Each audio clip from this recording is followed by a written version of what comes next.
গ্রামে একটা প্রবাদ প্রচলন আছে যে বিড়ালেরও সিকি প্রাণে চাওয়া কিংবা সিকির বাঘ চাওয়া।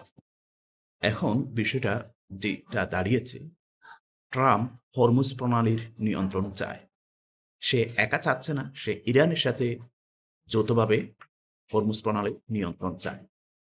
কিন্তু ইরান পারস্য জাতি, দীর্ঘ ইতিহাস যাদের আছে, হার না মানা যে জাতি, তারা কখনো ট্রাম্পের সাথে যৌথভাবে হরমুজ প্রণালীর নিয়ন্ত্রণ মেনে নেবে না। ইরান যুদ্ধবন্ধের শর্ত দিয়েছে।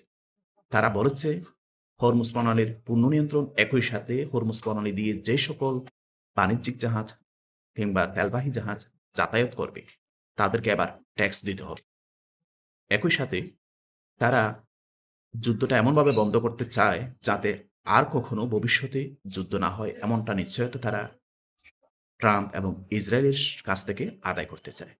তারা আরও চায় হিজবুল্লাহকে যে আক্রমণ করে যাচ্ছে ক্রমাগত ইসরায়েল, সেটা বন্ধ করতে হবে।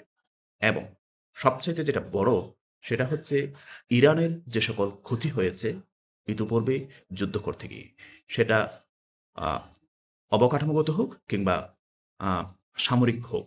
অর্থাৎ আমি বলতে চাচ্ছি, যে সকল বিল্ডিং কিংবা আবাসিক জায়গা কিংবা রাস্তাঘাট যা ক্ষতি হয়েছে, সে সকল কিছু একই সাথে যুদ্ধ করতে গিয়ে ইরানের যে সকল মিসাইল কিংবা রকেট লঞ্চার কিংবা ড্রোন, যে সকল জিনিস ইরান হারিয়েছে, সবকিছুর পরিপূর্ণ ক্ষতিপূরণ তারা ট্রাম্প এবং ইসরায়েলের কাছ থেকে আদায় করতে চায়। অর্থাৎ বিষয়টা এইরকম, যেটা কখনো ইসরায়েল কিংবা ট্রাম্প মেনে নেবে না, যে ক্ষতিপূরণ দেওয়ার মতো। তো ইরানও আপাতত যুদ্ধ বন্ধ করতে চায় না, তারা যুদ্ধটা চালিয়ে যেতে চায়।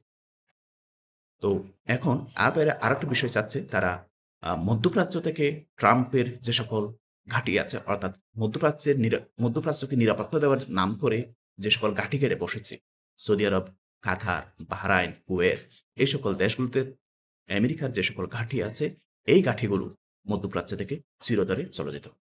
অর্থাৎ মধ্যপ্রাচ্যকে পূর্ণ নিয়ন্ত্রণ করতে চায় ইরান।